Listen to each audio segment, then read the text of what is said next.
हाँ, यकीनन। देखिए, पिछले 5 साल के बनिस्बत हमने 5 साल बड़ी मेहनत की। हमारे शौकत साहब, हमारे संगठन के जिम्मेदार आदिल अलवी और हमारे चीफ स्पोक्स पर्सन, इन सब ने बड़ी मेहनत की और उसका नतीजा ये निकला कि जो ज़िला परिषद के चुनाव हुए हैं उसमें हमने करीब 25 से 26 हमारे कैंडिडेट जीते और 40 से 50 के करीब हम लोग दूसरे मुकाम पर आए हैं। तो पहले के बनिस्बत हमारा संगठन करीब 50 से 55 ज़िलों में बड़ा मजबूत है और हमको यकीन है कि इस बार इंशाअल्लाह ताला उत्तर प्रदेश की जनता हमको अपनी दुआओं से, अपनी मोहब्बतों से, अपनी वोट से नवाजेगी और हमारे कैंडिडेट उत्तर प्रदेश की विधानसभा में विधायक बनकर जाएंगे। मुद्दा क्या रहेगा सर? डेवलपमेंट, प्रोग्रेसिव सोच या फिर हिंदू मुसलमान?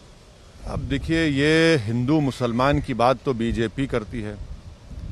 इनके लिए तो ये बता ही नहीं सकते ना डेवलपमेंट, क्योंकि कोरोना के सेकेंड वेव में पूरे देश में और ख़ासतौर से उत्तर प्रदेश में तो बीजेपी कहीं नज़र नहीं आई। और मैं फिर से कह रहा हूँ कि सेकेंड वेव में 3 से 4 लाख लोगों की मौत उत्तर प्रदेश में हुई है। तो गवर्नेंस में नाकाम साबित हुए, महिलाओं के को सुरक्षा प्रोवाइड करने में नाकाम साबित हुए। हिंदू मुस्लिम की बुनियाद पर ही तो कानून बनाए जा रहे हैं कि कोई मज़हब तब्दील नहीं करेगा, कोई शादी करना है तो पूछना पड़ेगा, कोई खाना खाएगा तो पूछना पड़ेगा। तो ये तो बीजेपी कर रही है। अभी से ही योगी आदित्यनाथ पब्लिक रैली में और मंच पर ये बोलने लग गए हैं कि जो हमने वादे किए थे कि रामलला आएंगे, मंदिर वहीं बनाएंगे, और अब्बा जान और मुसलमानों पर टिक्का टिप्पणी करने लग गए हैं। क्या योगी आदित्यनाथ को ये बताना चाहिए कि उत्तर प्रदेश में मुसलमानों का जो लिटरेसी रेट 58% क्यों है, महिलाओं में सबसे कम मुस्लिम महिलाओं का क्यों है, ग्रेजुएट्स में 2% क्यों है, ड्रॉप आउट रेट में 5th क्लास से 12th क्लास तक 55% क्यों है। उन्होंने क्या किया एजुकेशन के मामले में बताइए। आए दिन दलित शेड्यूल कास्ट पर उन पर जुल्म होते रहता है, महिलाओं का रेप होता है। डेवलपमेंट उन्होंने क्या किया? सेकेंड कोरोना वेव में गंगा के ऊपर पानी पर लाशें तीर रही थी और आप कुछ ज़रा भी इंसानियत आपके सीने में नहीं है कि आप इसको अपनी गलती मानते हैं। आप कह रहे नहीं, वो तो तरीक़ा है लोगों का पानी में बहाने का, नदी के किनारे दफना देने का। लेकिन क्या आपको लगता है कि जिस तरीके से अभी से ध्रुवीकरण करने की कोशिश की जा रही है उसमें चुनावी मुद्दे देखिए, इसमें आपको और हमको ताज्जुब होने की जरूरत नहीं। बीजेपी तो करती आई और करती रहेगी ना।